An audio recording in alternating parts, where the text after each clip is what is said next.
वैसे एक बात नोटिस की है कि नहीं, राहुल गांधी ने एक बार फिर से बीजेपी की जीत कराई दी। ध्यान देना थोड़ा सा। राहुल गांधी ने कहा था कि बीजेपी अगले 1 साल तक में, यानी कि 1 साल के अंदर ही उसकी केंद्र की सरकार गिर जाएगी। इसके ठीक बाद में बीजेपी ही, यानी कि बीजेपी की ही 300 की सीट उसके ऊपर चली गई। अभी वो सुनो थोड़ा सा पीछे की कहानी। अगर याद करें तो समझ में आएगा कि जैसे कांग्रेस के राहुल गांधी के चक्कर में दिल्ली में आम आदमी पार्टी गई थी, बिहार में जब विपक्षी दल एक साथ में आए थे चुनाव लड़ने के लिए, उसमें भी राहुल गांधी शामिल हुए ही थे। वहाँ भी इन सब के कारण ही, यानी कि सबकी हार हुई थी। और इस बार बंगाल में ममता दीदी के साथ राहुल गांधी भी दिए ही थे। वैसे एक तरह से दिए भी और नहीं भी दिए, लेकिन ममता दीदी पे कमेंट्री तो उन्होंने करी ही थी ना। कहने का बात ऐसा है कि ममता दीदी की चिंता इनको हुई थी, और उसी टीएमसी की ममता दीदी की चिंता करने के बाद में राहुल गांधी इनको भी ले डूबे। टीएमसी की पार्टी टूट चुकी है। टीएमसी पार्टी का एक हिस्सा जो कि अलग हुआ, उसने अपनी एक अलग ही पार्टी बना ली। फिर बचे हुए लोग जो कि मतलब थोड़े से थे, वो बीजेपी में शामिल हो गए, और उससे भी जो बचे हुए लोग थे जो कि ममता दीदी के साथ वाले हैं, वो चले गए कांग्रेस में। तो बात ऐसी है कि राहुल गांधी ने एक बार फिर से बीजेपी का सपोर्ट कर दिया है। वो बोल तो रहे थे कि अगले साल तक में बीजेपी के केंद्र की सरकार वो गिरेगी, लेकिन उन्होंने सरकार को उल्टा बना दिया, और यानी कि डबल स्ट्रॉन्ग। इसलिए कहते हैं भाई कि आप अपोजिशन भी जो हो ना, बीजेपी के लिए बहुत ही अच्छे हो। राहुल गांधी ने हमेशा ही बीजेपी का फायदा ही करवाया है। ये बीजेपी को मतलब कि जिताने के लिए ही है। ये इतने सारे बयानबाजी करते हैं ना, वो सारा का सारा बीजेपी को ही फायदा होता है। क्योंकि देखो बात ऐसी है ना कि राहुल गांधी जब भी किसी अपोजिशन पार्टी के साथ में मिलते हैं तो नुकसान वो अपोजिशन पार्टी का ही कराते हैं, और फायदा केंद्र सरकार का, यानी कि बीजेपी का। और राहुल गांधी ने कहा था कि केंद्र की सरकार, यानी कि मोदी की सरकार अगले साल तक में गिरेगी, उसके बाद में ही बीजेपी को फायदा हुआ। बॉस वैसे माने ना तो कांग्रेस और स्पेशली राहुल गांधी,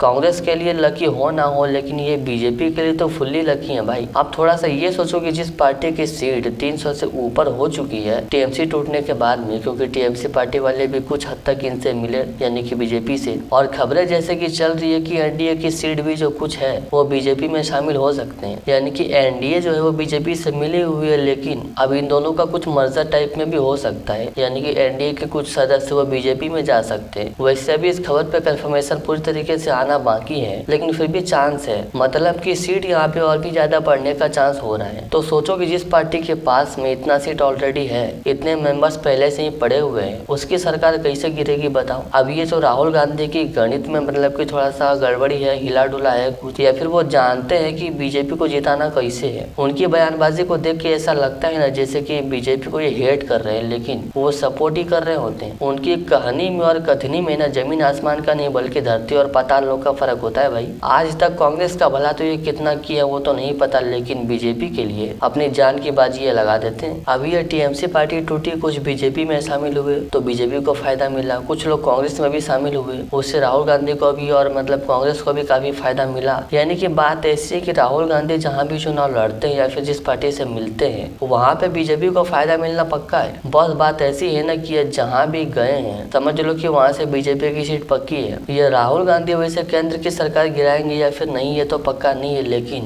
कांग्रेस तो कंफर्म है। बाकी तो आप समझ लो। वैसे राहुल गांधी की यह भविष्यवाणी केंद्र की सरकार गिरने की, ये कितना सही होगा वैसे क्या लगता है ना। मतलब पूछ रहे हैं कि किसी को कोई आइडिया है भी तो शेयर करना कमेंट में, देखते हैं कि कौन टॉप पे आता है। लेकिन थोड़ा फोकस भी रखो इन पे, क्योंकि क्या पता अगला कुछ और ही अनाउंसमेंट ये कर दें। सुनने को तो मिल ही जाएगा, वो होना ना होना वो बात की बात है, but as a opposition Rahul Gandhi का अनाउंसमेंट सुनने में भी मजा अलग ही आता है।